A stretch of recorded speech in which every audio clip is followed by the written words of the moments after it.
जय शनि देवाय नमो नमः। शनि देव को ग्रहों का राजा कहा जाता है। भगवान भोलेनाथ ने इन्हें न्याय के देवता की उपाधि दी है। शनि देव को बहुत ही जल्दी क्रोध आता है। इसी क्रोध की वजह से पिता सूर्य से इनकी नाराजगी बनी रहती है।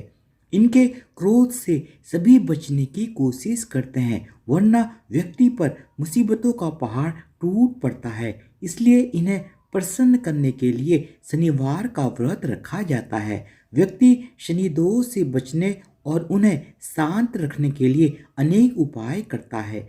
शनि कृपा से व्यक्ति को सुख और वैभव की प्राप्ति होती है। जो लोग शनिवार का व्रत करते हैं उनको पूजा के समय शनिवार व्रत कथा का श्रवण अवश्य करना चाहिए।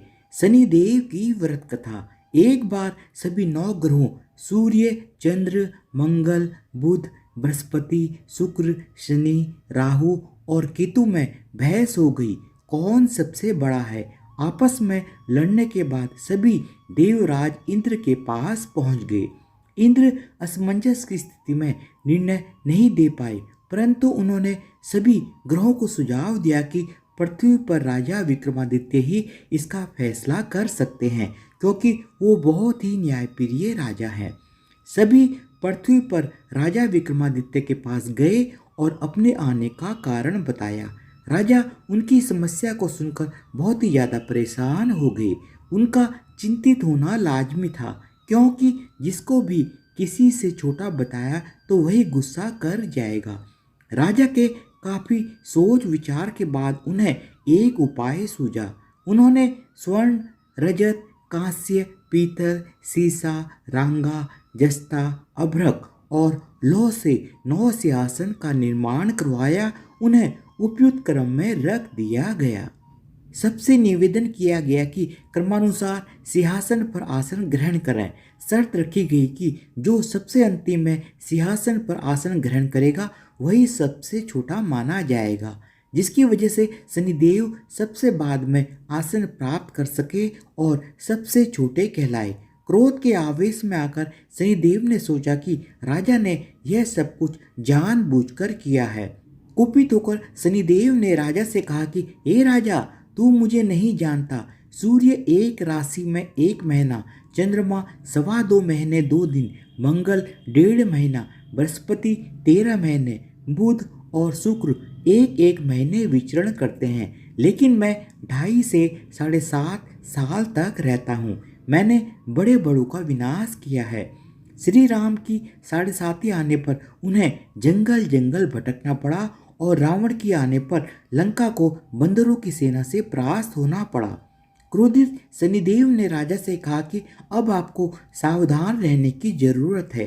इतना कहकर शनिदेव कुपित अवस्था में वहां से चले गए।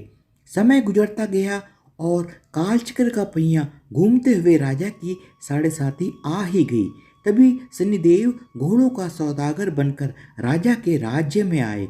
उनके पास अच्छी नस्ल के बहुत सारे घोड़े थे। जब राजा को सौदागर के घोड़ों का पता चला तो अश्वपाल को अच्छे घोड़े खरीदने के लिए भेजा। अश्वपाल ने कई अच्छे घोड़े खरीदे। इसके अलावा सौदागर ने उपहार स्वरूप एक सर्वोत्तम नस्ल के घोड़े को राजा की सवारी हेतु दिया। राजा विक्रमादित्य जैसे ही उस घोड़े पर बैठे वह सरपट वन की ओर भागने लगा। जंगल के अंदर पहुंचकर वह गायब हो गया। भूख प्यास की स्थिति में राजा जंगल में भटकते रहे।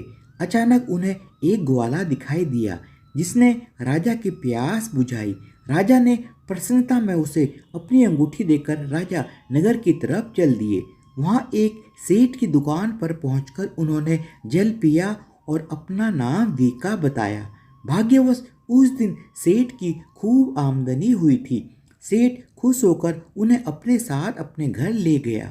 सेठ के घर में खूंटी पर एक हार टंगा हुआ था, जिसको खूंटी निगल रही थी। कुछ ही देर में वह हार पूरी तरह से गायब हो गया। सेठ किसी काम से बाहर गया हुआ था।